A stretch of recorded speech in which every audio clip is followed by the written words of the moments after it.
Bonjour, aujourd'hui mon histoire s'appelle Rêve.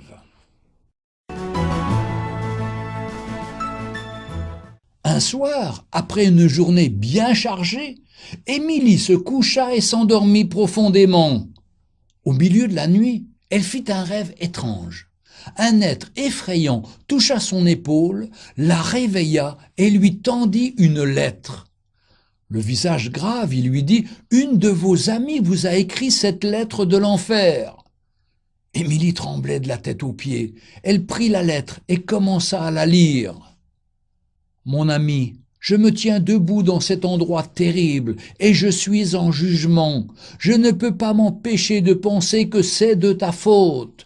Tu connaissais Jésus personnellement, mais tu n'as jamais osé m'en parler dans la vérité. On aurait dit que tu avais peur ou honte. Tu n'as jamais osé me dire toute la vérité. Si tu avais surmonté tes craintes, la crainte d'être jugé, la crainte de perdre mon amitié, je n'aurais certainement pas fini ici. Quand j'étais sur terre et que nous étions amis, tu ne m'as jamais parlé de la seconde mort. Sans doute avais-tu peur de moi, de ma réaction. Mais je peux te dire que j'aurais préféré que tu m'en parles, même si sur le coup, j'aurais mal réagi. Mais au moins, cela m'aurait fait réfléchir. Aujourd'hui, je suis condamné parce que tu as raté, tu ne m'as rien dit. Tu m'as parlé de beaucoup de choses qui aujourd'hui me semblent inutiles. Je te faisais confiance, mais tu m'as caché l'essentiel. Et maintenant, c'est trop tard. Tu aurais dû me crier le message de l'Évangile, jour et nuit, quitte à me lasser, mais tu n'aurais pas dû te taire. Aujourd'hui, je n'en serais sans doute pas là. On passait des jours et des nuits à parler des soi-disant grandes questions de l'humanité, de philosophie, et maintenant je réalise la vanité de ces discussions. Rien n'est important si ce n'est le salut que Jésus propose. Tu étais si discrète sur ta foi, et pourtant j'étais curieuse. Mais toi, tu ne voyais rien.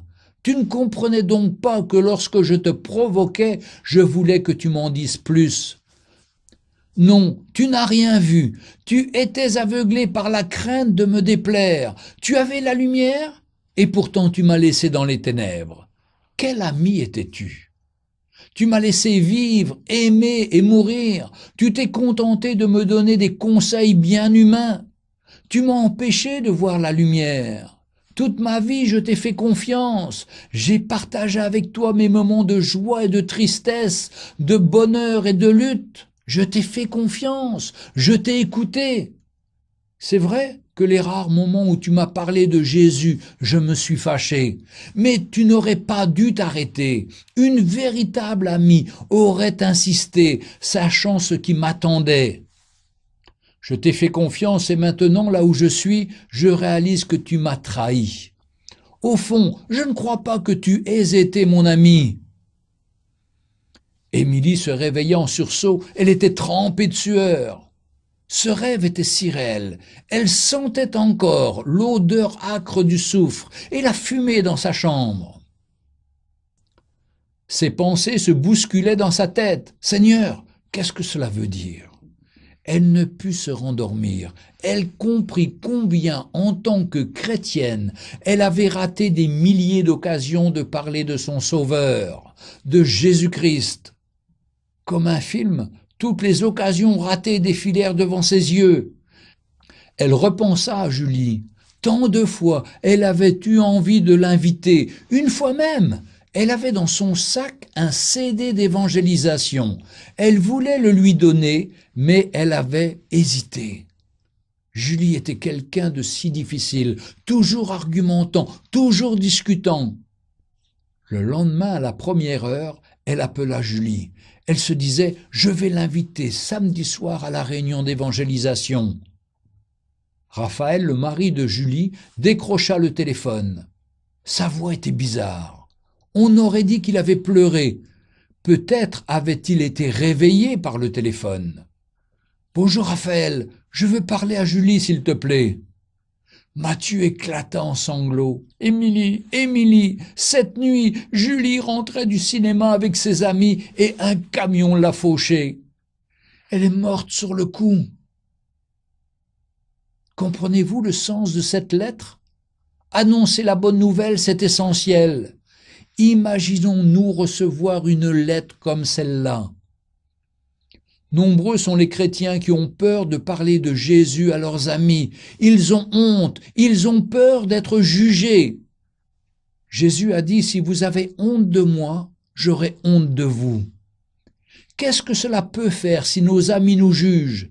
Et eux, ils vont faire face au jugement éternel. Qu'est-ce qui est le plus grave? Que nous perdions notre réputation ou que nos amis brûlent dans le feu de l'enfer et qu'ils nous reprochent de ne pas leur avoir dit? Après tout, tant pis s'ils se moquent de nous, mais au moins nous leur aurons parlé, ils ne pourront pas nous reprocher de n'avoir rien dit. Parlons à nos amis, parlons à nos proches, annonçons-leur la bonne nouvelle, qu'ils sont pécheurs et séparés de Dieu, mais que Jésus est mort sur la croix pour les réconcilier avec Dieu. Disons-leur que Dieu existe, qu'il les aime et qu'il les a tellement aimés qu'il a donné son Fils unique, afin que quiconque croit en lui ne périsse point, mais qu'il ait la vie éternelle. Disons-leur, et un jour quand nous nous tiendrons devant notre Sauveur, peut-être que notre meilleur ami nous prendra dans ses bras et nous dira « Merci, grâce à toi je suis ici dans la présence de notre Sauveur. Merci d'avoir insisté, merci d'avoir persévéré, merci d'avoir accepté mes moqueries et mes insultes, merci pour tes prières. » Pour ma part, je sais que si je suis en communion avec le Seigneur, il est facile de parler de lui, car il me donne ses paroles, et ce sont les gens à qui je parle qui sont gênés. Et moi, je suis rempli de joie et de force par son Saint-Esprit. Je parle de lui, car il m'a sauvé du jugement, et jusqu'à la fin de ma vie, je veux raconter ses merveilles. Honorons-le par nos vies en annonçant ce qu'il a fait pour chacun d'entre nous. Dans ce monde épouvantable dans lequel nous vivons, quelle merveilleuse nouvelle que de dire « Dieu existe, il t'aime et il veut te sauver ». Merci Jésus parce que tu as donné ta vie pour moi, pour que je puisse être sauvé. Quelle grâce quand le Saint-Esprit nous convainc de péché, de justice et de jugement, et que nous rentrons dans sa présence, parce qu'il nous aime et qu'il veut nous sauver. Il veut te sauver. Retrouvez Un jour une histoire sur www.365histoire.com.